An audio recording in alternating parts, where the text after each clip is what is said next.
Hi, welcome to Known Facts. Today I'll be talking about generation gap. Generation gap is just created by mere misunderstandings, by mere comparing of what I got and what I want to give.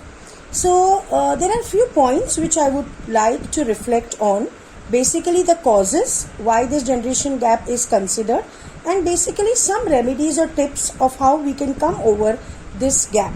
With the first thing what I would like to talk is lack of understanding.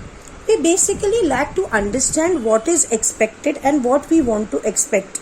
Like for example, with our small child, we accept a lot of understanding when the child at his age is not able to grasp more or not able to understand what situation you are in. And on the other hand, with our parents, we try that our parents should understand, but we are not understanding ourselves that they are growing old and they need us more and they need our support more. Then is acceptance of mistakes. How often do we really as adults accept what mistakes we are doing? See, it's very important to accept our mistakes, whether it is in front of our parents or whether it is in front of our children. We need to bridge the gap and not increase the gap by bringing mistakes in between or ego in between.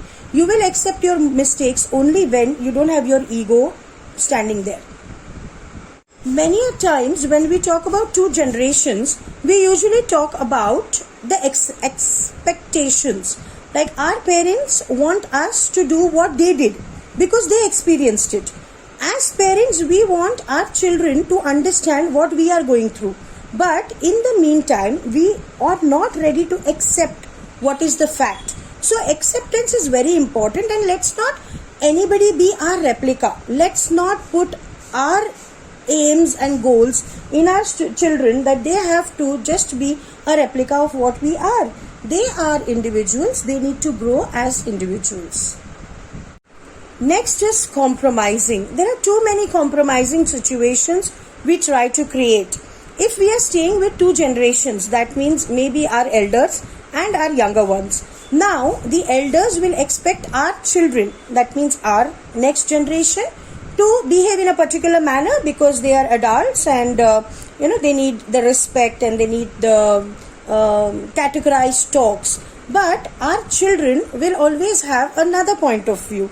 They will think that the elders should understand us or the elders should adjust. For example, just a TV channel which our children would expect their grandparents to understand that they like Cartoon Networks, whereas our parents feel that whole life we've struggled and now if we want to see a particular channel, there is this small child coming in the way and telling just see what I want to see.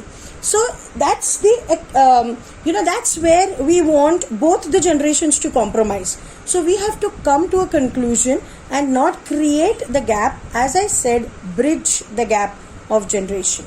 And the next is very common, no interaction. Many a times you may find yourself in a situation where you're trying to bridge the gap between your two generations, and in the meantime there is no interaction at all. Because as our parents feel that we are taking our children's side and our children feel that they are taking their parents' side. So there is always a no interaction or a timeout time which shouldn't happen. There should be discussion on certain issues and those issues should be handled in a very matured way where both the generations should understand and they have to come to a conclusion. As I spoke different causes, now let me speak about few remedies what we can do. So the first thing is we need to start understanding. We need to start understanding that our parents are aging and our children are growing, and we need to be the mediator between the two. We need to understand both of them and bring it to a conclusion and not a misunderstanding situation. We have to start listening. Listen to the elders as they are experienced and give our younger ones another frame of experience. So they should understand that we have to listen, we have to understand, and we need to work wherever we need to improve.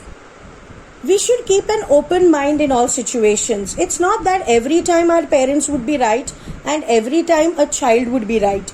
We need to keep ourselves open to listen to both the parties and make a bridge between both the parties. Communication. See, even if there is a misunderstanding, there should always be a listening and understanding process. That it is important to communicate between both of them. We need to, wherever we need to put our foot down and make our parents understand, we should do that. Wherever we need to make our child understand, we should do that. Maybe at times we have to take stricter actions for our child to understand the gap and understand what is more important. Compromise, it's not compromise to a level where somebody has to give up and always somebody has to be disheartened. Compromise can also be a mutual compromise, a happy compromise. Compromise can also be stated as give it up and for the relationship. So if we want to respect the relationship, we need to compromise a bit, and I guess in every relationship compromise is the key. We have to forget a lot of differences, and we have to accept a lot of things. So we have to teach our children to compromise, as well as we have to tell our adults that some situations needs to be handled in a different manner. Last but not the least, love is the key to success. In a family, when there is love, the misunderstandings would be lesser, the generation gap would be lesser. So it is very important to love and respect each other. That will keep the family a happy family and help all the misunderstandings to go away. So I would say it's not about the generation gap, it's about understanding each other, and the key to life is understand. Whether it is your workplace, whether it is your home, whether it is the difference between your parents and your children, the only key factor is love and understanding. Thank you.